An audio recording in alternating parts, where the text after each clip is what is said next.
хөгжил, чирэгжилтийн төвшин тогтоох сорилыг авах аргачлал. Сургуулийн өмнөх 3-5 насны хүүхдийн бие бэлдрийн төвшин тогтоох сорил авах аргачлал. Хурдны чанарыг тодорхойлох арга аргачлал 3-4-5 нас. Хурдны чанарыг 10 метрийн гүйлтээр тодорхойлно. Хэн хурдан бай тоглоомын аргаар гүйлтийг 10 метрийн дэгч талбайд босоо гараанаас гүйцэтгэж туулсан замыг секундээр хэмжинэ. Барайнд цээжээр орсноор тооцно. Хүчний чанарыг тодорхойлох аргачлал 3-4 нас. 3-4 насны хүүхдийн хөлийн хүчийг туулайн шиг үсрийн тоглоомоор зураасыг давж өсрүүлэн тодорхойлно.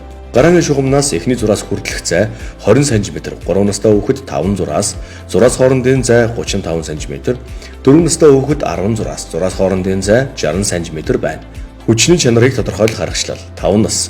5 настай хүүхдийн хүчний чанарыг байрнаас уртад харайх дасгал буюу хол харайцгай тоглоомоор тодорхойлно. Хөлийн өлмийг шугамд тул зогсооно. Харайлтыг гүйцэтгэхдээ гарын савлтаар 2 хөлөөс түлхэн ургаш үсэрнэ. Авхалт самбааг тодорхойлох аргачлал 3 нас. 3 настай хүүхдийн авхалт самбааг бөмбөг цуглуулах тоглоомоор тодорхойлно.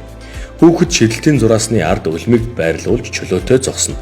Багш бөмбөг цуглуулан өгөхөд дохиогоор сагс руу 2 гараар бөмбөгийг шидэж оруулна. Нэг хүүхэд 5 ширхэг бөмбөг шиднэ. Сагсанд шидэж оруулсан бөмбөгийн тоогоор тооцож үнэлнэ. Авхалт самбааг тодорхойлох аргачлал 4-5 нас. 4-5 настай хүүхдийн авхалт самбааг сагсчин тоглоомоор тодорхойлно. Хүүхэд шидэлтийн зураасны ард өлмийг байрлуулж чөлөөтэй зогсно.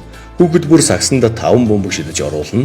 4 настай хүүхэд бөмбөг шидэх сагсны өндөр 1 м 20 см, шидэх цай 1 м 50 см. 5 настай хүүхэд бөмбөг шидэх сагсны өндөр 1 м 30 см, шидэх цай 2 м байна. Тэнцвэрийн чанарыг тодорхойлох аргачлал 3 нас. Талбайн голд 3-аас дээшгүй хүүхэд бие биедээ саад болохгүй чөлөөтэй байрлаж зогсно. Багш дэглийн хөлөө өргөөрөө дохиогоор баруун эсвэл зүүн хөлөө өргөн улаараа өвдгөнд нааж тэнцвэрээ хадгалан гараа өргөж хөдөлгөөнгүй зогсно. Хүүхэд хэдэн секунд тэнцвэрээ хадгалж зогссоноор үнэлнэ. Тэнцвэрийн чанарыг тодорхойлох аргачлал 4 нас. Талбайн голд 3-аас дээшгүй хүүхэд бие биедээ саад болохгүй чөлөөтэй байрлаж зогсно. Багш тогруу хөлөө өргөөрөө дохиогоор баруун эсвэл зүүн хөлөө өргөн өлмийг өвдгөнд нааж тэнцвэрээ хадгалан гараа алдалж хөдөлгөөнгүй зогсно. Хүүхэд хэдэн секунд тэнцвэрээ хадгалж зогссоноор үнэлнэ. Тэнцвэрийн чанарыг тодорхойлох аргачлал 5 нас. Талбайн голд 3-аас дээшгүй хүүхэд бие биедээ саад болохгүй чөлөөтэй байрлаж зогсно.